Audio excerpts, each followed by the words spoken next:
Welcome to Oracle Park in San Francisco, home of the San Francisco Giants and Rafael Devers.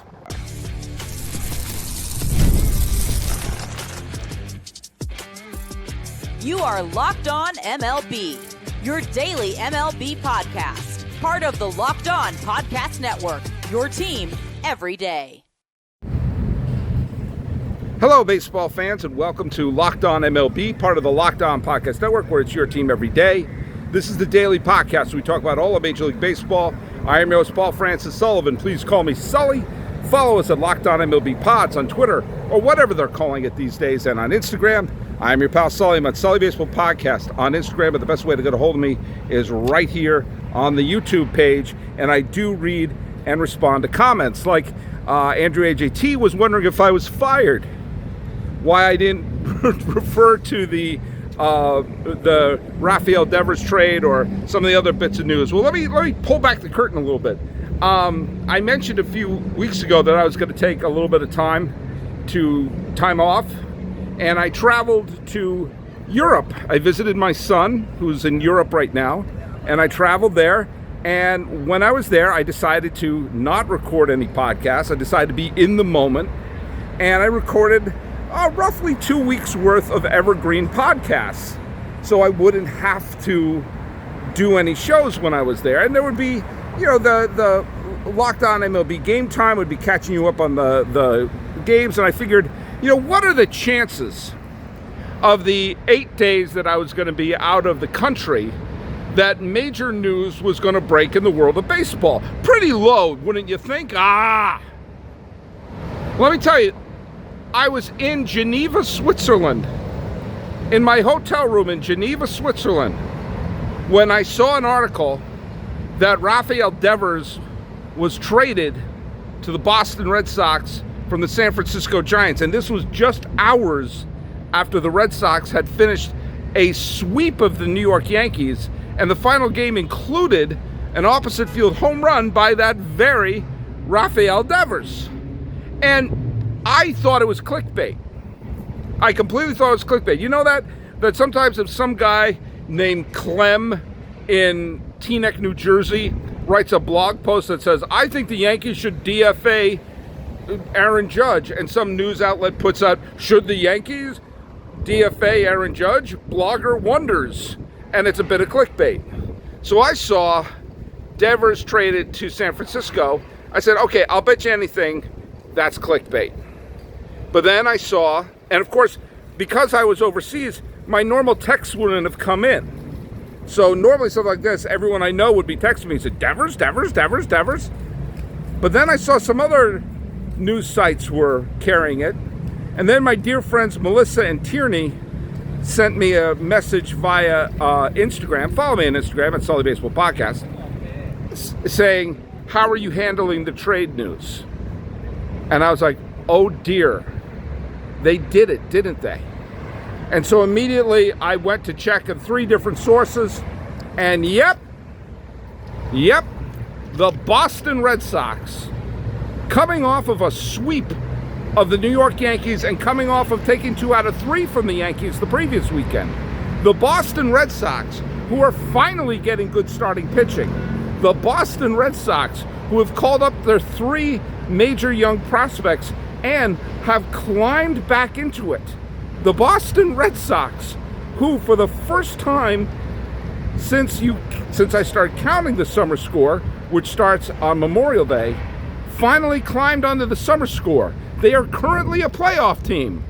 The Boston Red Sox dumped Rafael Devers in a blatant salary dump to the San Francisco Giants, waved the white flag, and punted on the season. I just spat all over my cell phone saying that.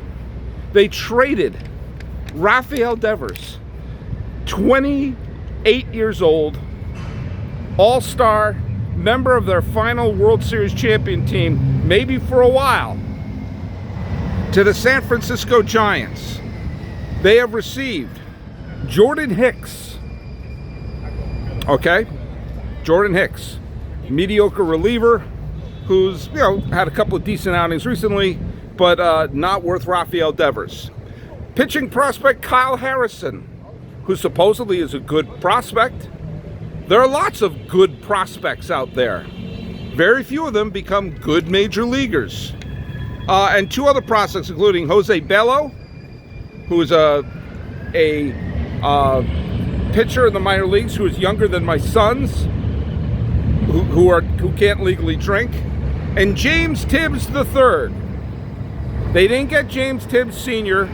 nor James Tibbs Jr. They got the third.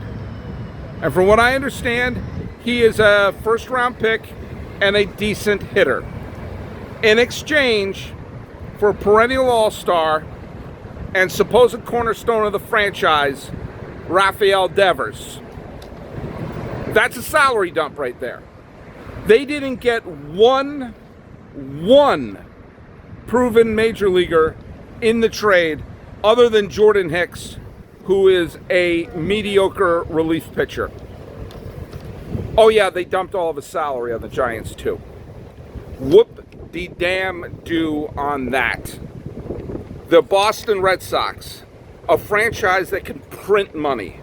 The Boston Red Sox, one of the wealthiest organizations in all of sports.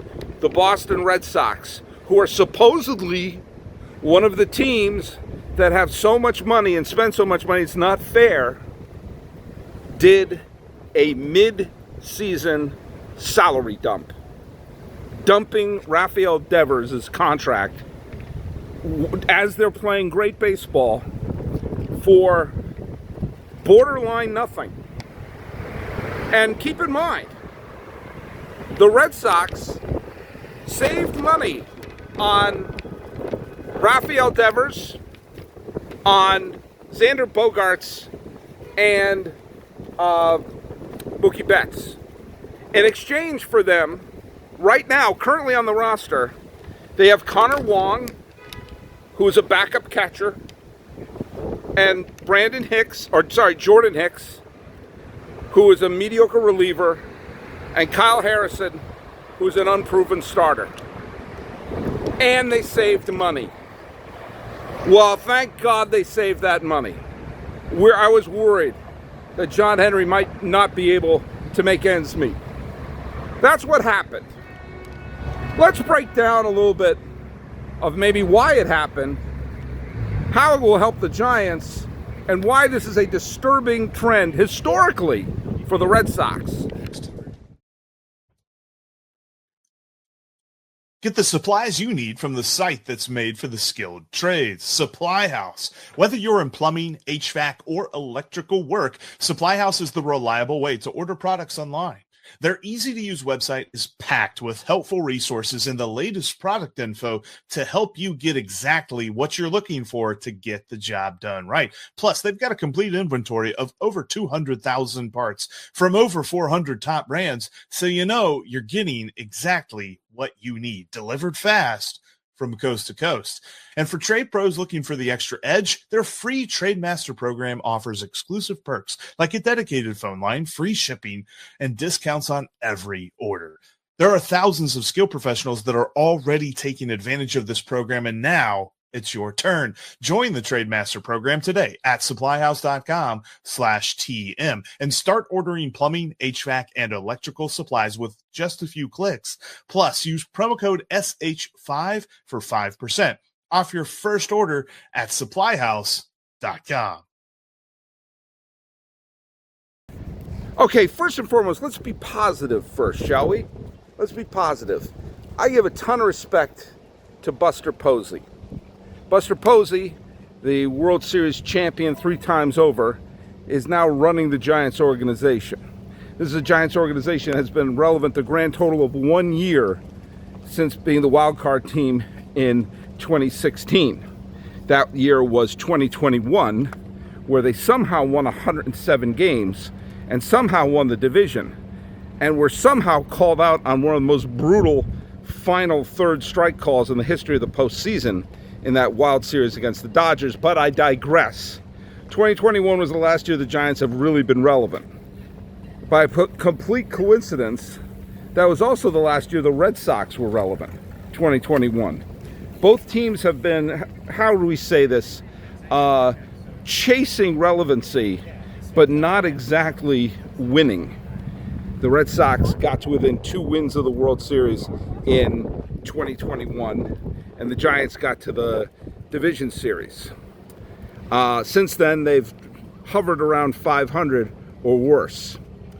And Buster Posey, who had a reputation of being a champion, in fact, I would say he's the closest thing we've had to Derek Jeter since Jeter, that being the captain of a team that is a consistent winner and may not always have put up the best individual stats, put up great stats to be sure, but always came up big in the postseason and won multiple rings along the way.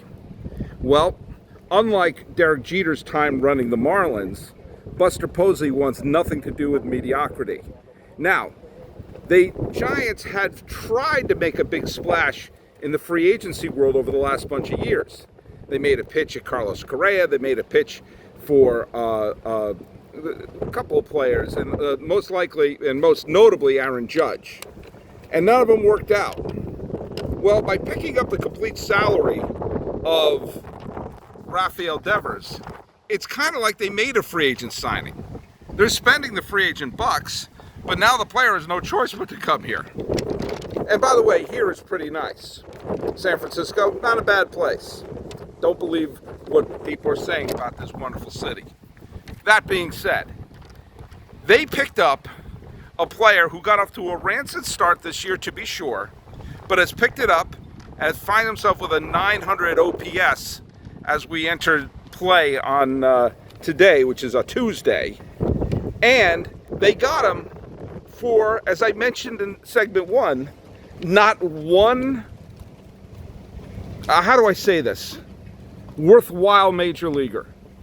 Now, the point is taken that Kyle Harrison, who's been a top pitching prospect for a while, could blossom. Bello and Tibbs could become terrific players.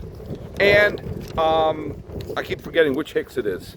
Jordan Hicks could be a valuable pitcher. There's a lot of could-bes. We already know what Devers is. Now, what he is not a very good defensive third baseman. Hasn't been for a while. And he's going to a team that already has an outstanding defensive third baseman in Chapman.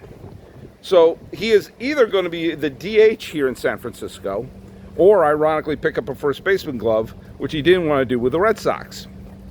Either way, clean slate, and it may be a situation kind of like Manny Ramirez when things got out of control with Manny Ramirez, that he could come right out and have a dynamic start with the San Francisco Giants. Either way, yeah, I know it cost them money. Boo-hoo. You know, the Red Sox have money, the Giants have money. It's not your money. And the Giants said, well, we'll spend a little money and give the Red Sox a couple of boxes of Pop Rocks and a yam, and in exchange, get Rafael Devers. So that's a phenomenal move on the part of Buster Posey. Let's get back to the Red Sox, shall we? I got the positivity out of the way. This is ridiculous. This is absolutely ridiculous that they made this move. Yeah, I know things have been tense with Rafael Devers. I did at least 2, maybe 3 episodes on that exact topic. And I took Devers' side on a few things. Devers signed long-term with the Boston Red Sox to be the cornerstone of the team, to be the team's third baseman, to be the team's star that they build around. And this would have been his 9th season. He would have, go through it. He'll play over a decade in Boston, win at least one World Series championship. Yes, I know that World Series has had a lot of shenanigans going on behind the scenes, but I digress. And would be a link to those championship years as they bring up the Marcelo Anthonys and the Marcelo Myers and the Roman Anthonys and the Christian Campbells of the world to be the new faces of the team. He would be the veteran, the stable veteran, kind of the way that Buster Posey was on that younger team in 2021 with San Francisco. Kind of the way David Ortiz was in the 2013 team. Starting to see a pattern here? Now, they made the Bregman signing. And I can understand why Devers would be a little pissed off, saying, wait a minute, I'm the cornerstone of the team. Why do I have to move around? Didn't I sign on here? And you could very well have said Bregman could have moved over to second base, but Bregman is an outstanding third baseman, arguably the best third baseman defensively in baseball. So Devers was asked to move to DH. He got off to the terrible start, but then turned things around and had a brilliant May. And as of this recording, has a 905 OPS total for the year. That includes his terrible April. And there were some whisperings that maybe he should move to first. Maybe he should pick up a first baseman's glove and learn how to play first base. I kind of sided with Devers on this one too. I said, you're asking him to play a position that he's never played before, not on the professional level, and learn on the job at the major league level? Why is he the one who has to make this move? Now, the solution that I said was just put him at DH and have him rake. And guess what? That's exactly what he's been doing. Now, is there still some underlying tension? Sure. Is there still some hurt feelings? Yeah. Is there some bad blood between Devers and management? Yeah, perhaps. What you do? You manage that. This is part of the job of management, is to soothe some of these egos. That is part of the job. If you're going to run a Major League Baseball team, if you're going to have these multimillionaires, it's not just about, you do what I say. No, that's not how it works. If you want a big superstar who has a big superstar ego, you're going to have to find out ways to massage some of those superstar egos. And by the way, there have been lots of instances of players who didn't move because this is my position and I deserve it, even though the new player is much better at their position. Gee whiz, I wonder if I can think of one. Derek Jeter? When people were talking and praising Jeter at the end of his career, saying, was he the greatest shortstop of all time? I raised my hand and said he wasn't even the best shortstop on his infield. Jeter should have moved because A-Rod was the greatest shortstop all round of his era and much better than Jeter defensively. Now, as it turned out, Alex Rodriguez turned into, say it with me, the greatest third baseman in New York Yankee history. But I don't recall the same he's selfish talk about Jeter when he wouldn't move. But it seemed to come around to Devers. Now, could he have had a bad feeling in his throat throughout this entire year? Yeah. Could there have been something they had to work out and maybe sit down, or maybe be a moment of tension? Sure. Could he have demanded a trade? Yeah, he could have. Or you could have sat him down. You could have worked things out. You could have talked to him like a man and asked him to talk like a man back. This is part of the job. When you start handing out multi-million-dollar salaries, you have to know that that comes in a situation that doesn't exist in a vacuum. And quite frankly, he earned that. He earned the chance to say, I'm the face of the Boston Red Sox, G-diet. I'm trying to avoid a explicit rating here. I'm capable of being the star of this team. So why am I the one who's having to jump all over the map and learn a new position and all this other stuff? Because you could be a good teammate. Shut up. He's being a good teammate by having a 905 OPS and signing a long-term deal with the Red Sox. Instead, they panicked. They made a money-first situation. They dumped his salary, much like the Mookie Betts trade, which is the single worst trade of the 21st century, and letting Xander Bogaerts walk. Now, I'm not going to throw Chris Sale into the same situation because I also thought Chris Sale was washed up and injured and not worth anything, so I can't get on him for that. But you have no ties to the 2018 World Series title, less than 8 years removed. Really? Seriously? And so the Red Sox are continuing a tradition. And this is coming from someone who grew up in New England, grew up as big a Red Sox fan as you'll ever meet. And there is a disturbing part of their tradition that, yes, harkens back to Babe Ruth, but also Devers is now part of a unique Red Sox fraternity. If you're running a business, you know that every missed call is money left on the table. Think about the last time you had a service emergency like a burst pipe. If the first plumber didn't answer, did you wait? No, you called the next one. That's why having a reliable business line is so important. And that's why you need OpenPhone. OpenPhone is the #1 business phone system that helps you streamline and scale customer communication, all from an app on your phone or computer. Did you juggle 2 phones just to keep business or personal calls separate? OpenPhone can solve that instantly. OpenPhone is offering Locked On listeners 20% off your first 6 months at openphone.com/LockedOnMLB. That's OpenPhone.com/LockedOnMLB. And if you have existing phone numbers with another service, OpenPhone will port them over at no extra charge. OpenPhone, no missed calls, no missed customers. I remember in 1993 when I was 11 years old, Carl Yastrzemski had his farewell tour with the Red Sox. I was 11. I went to many games there. It was his final year with the Boston Red Sox.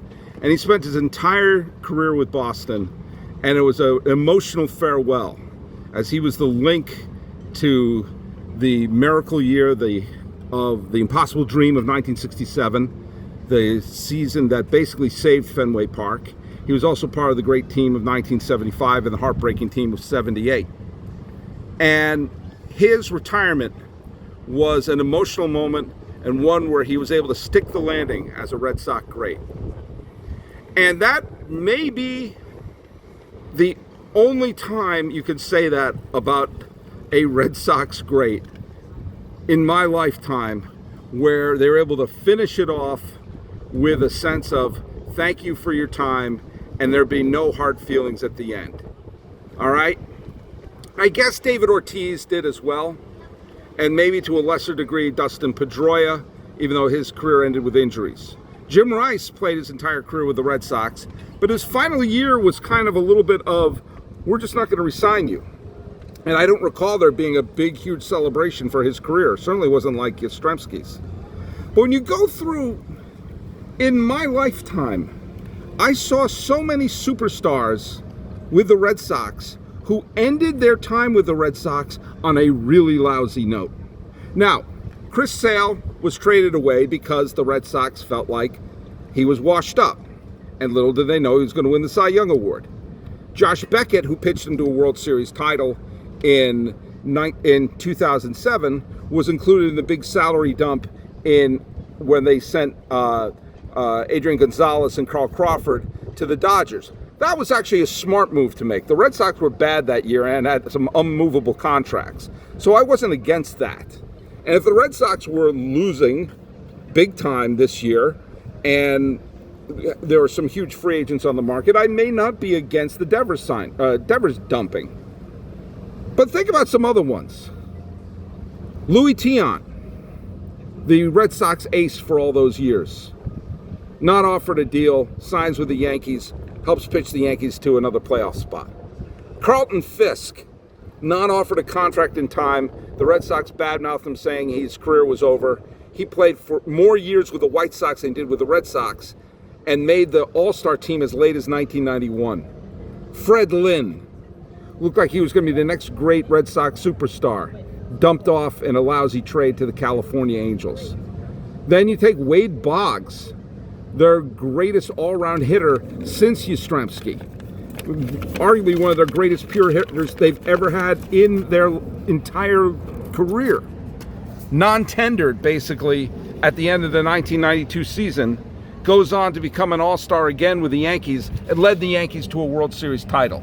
You're welcome. Roger Clemens, who was final year with the Red Sox, led the league in strikeouts, but got into, I was going to say a bad word that starts with P match with ownership, and he wound up signing with the Toronto Blue Jays and went on to win a pile of more well-aided Cy Young Awards. Bruce Hurst, one of their aces from the 1980s. The Red Sox suddenly got cheap, and off he skedaddled to San Diego. Mo Vaughn, a homegrown MVP. He shouldn't have won the MVP, but MVP candidate certainly. Homegrown from New England, and was a superstar that helped bridge some of the very damaged relations between Boston and the African American community. And he did so with charm, dignity, and a sense of drama. Off he goes to the Angels. Then you have, how many more can I just, obviously there's Betts. Obviously there was John Lester. All of these players, I'm probably missing a few. I'm doing some of this off the top of my head. The Ramirez situation was different because that was unattainable, and they did get Jason Bay, who helped them make a couple of playoff runs. And some of the players, beloved players like Kevin Youkilis and Jonathan Papelbon, they just didn't end well. But how many times do we have to see that with Red Sox land? A player does really well with the Red Sox, and it suddenly doesn't end well. And it doesn't matter who the GM is. It doesn't matter what's happening. It seems to be part of Red Sox tradition, dating back to George Herman Ruth. It didn't end well. It didn't end well. So, hey, for Campbell and Mayer and all the new players who are coming up, do well and be sure to spend some of your best years playing for another team. Red Sox fans have a very strange relationship with this current ownership. On the one hand, when they took over the team in 2002, we were all basically saying we just want to see one World Series title in our lifetime. And they've delivered that. Oh my God, they've delivered it 4 times over. You would think that this entire ownership should be looked upon as the people who've granted any and all of our wishes. But now it's the period of time we're saying, hey, since 2018, they've been relevant once. And let an all-star team walk. And it's time to be relevant again. And with all these great young players coming up, maybe keep a superstar and figure out how to convince them to stay at DH. Especially when the team's on a roll. And don't just always salivate at, hey, we can save some money. The Red Sox are a high revenue team who charge a lot of money for their players. And I don't want to hear anyone talk, well, now they can spend their money in this, that, and the other thing. Okay, they better. And there better be someone who's as good as Rafael Devers who's coming in. This is a tradition. As old as, well, we forgot to send Carlton Fisk a contract, but what difference does it make? He's not any good. Oh, what difference does it make? Roger Clemens is washed up anyway. Oh, what difference does it make? Oh, it's not like Mookie Betts was any good anyway. Oh, what difference does it make? It's not like Fred Lynn is still good. I think, keep in mind, there were articles written back in 1920 that the Red Sox were better off without Ruth. They weren't. And the Red Sox are not better off dumping Rafael Devers for chump change. You've traded away all that money? Fine. You better start bringing in some superstars and letting them stick around this time. It sucks. This trade stinks. And maybe Bello and Tibbs and all of them are going to, if they all turn out great, then this will be a situation like when the Braves dealt away Doyle Alexander for John Smoltz. And a lot of people said, oh my God, what a steal. All it took to get Doyle Alexander was some minor leaguer named John Smoltz. Yes, there have been instances where a team has picked up a Hall of Famer, like a Jeff Bagwell, like a Ryne Sandberg, like a Randy Johnson, in a move like this. But they're few and far between. So, yeah, we're going to see. Right now, it's a pure cynical salary dump by one of the richest teams in baseball while they're playing great. And that's just dumb. Good for the Giants. They got another big bat in there. Figure out where to set them in there. And if you're a Red Sox fan, may I recommend, come to California. Because that's where Bogarts, Betts, and Devers are. And some other players from those teams as well. So if you want to see a World Series champion Red Sox team, go west. Go west. Just so you know, I have a couple of more evergreen podcasts because I wasn't expecting to have big news come up when I came back from Europe. And quite frankly, my body is so out of whack right now in terms of jet lag, I have no idea what time it is. In fact, I still think Rafael Devers plays for the Red Sox. That's how screwed up my internal clock is. So follow us at Locked On MLB Pods on Twitter, or whatever they're calling it these days, and on Instagram. I'm your pal Sully. I'm at Sully Baseball Podcast on Instagram. And leave your messages right here on YouTube. Talking at Oracle Park about Rafael Devers and the mysterious trade and why the Red Sox don't think they have money. I don't get it.